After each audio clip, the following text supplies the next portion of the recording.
Ladies, I'm going to tell you something straight talk right now, okay? So I, this evening, was having dinner with a neighbor. His wife is lovely. She's not around on a couple days a week. And we went to have dinner, he and I. And he sells real estate, and we talk about a lot of things. And but he can be volatile. I've seen it before. And long story short, we're having dinner, and he does this flip, okay?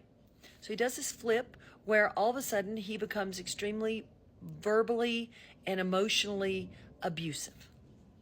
Now, we'd ordered all our food at the restaurant, a lot of food, and it's a very nice restaurant. And he ordered a drink, and I had a wine, and I hadn't barely take a couple sips of the wine, and I had a decision to make. Do I stay? Because something set him off. And he is extremely intolerable. Little Gina, who used to be, the girl that put up with this before I had my business, before I knew better, before I had my own money, before I could tell somebody to F off, all right, would have just lost it, probably. But he was dealing with Gina now. So he stormed out of the restaurant and left his drink, left his phone. So I knew he'd be back. And I was sitting there.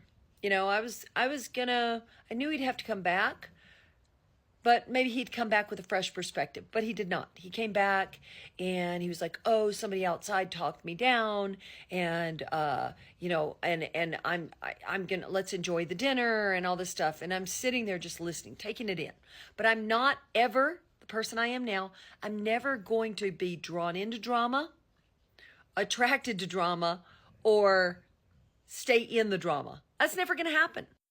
So then he came back and made his announcement that he was going to stay. He had just totally verbally abused me, was a complete asshole, but he was going to stay through the dinner.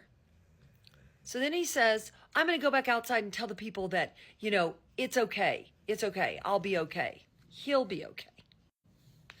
And so when he went outside, I thought to myself, what advice do I give women? Because it's really important to practice what you preach. And how did it make me feel? And how would I have dealt with it in the past? And where am I now with my life? And I put all those into my mental calculator, and I decided to do this. I calmly got up. I calmly went to the waitress and I said, hey, I no longer want to have dinner with this guy, and I need you to pack all my food up, and I'll pay the entire bill, but pack it all up. I'm taking it with me. So she packed my food up. I paid the bill, which was way over $100. And she said, you can slip out the back door there. And I did. Okay. So here's the point of me sharing this with you.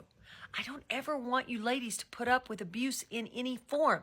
Mental abuse, verbal abuse, any kind of abuse. Because when they do that, right, it's a control thing, because it catches you off guard. And I was thrown off my feet for a moment. I don't know. Do I stay? Do I leave? But I didn't say anything. I didn't argue. There's nothing to be said.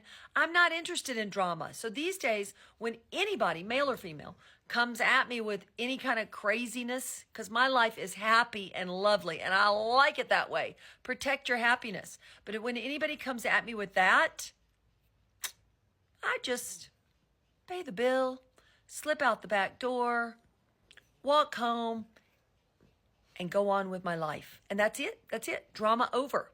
All right? Never put up with it, ladies. Please never put up with it. You don't have to. You're better than that.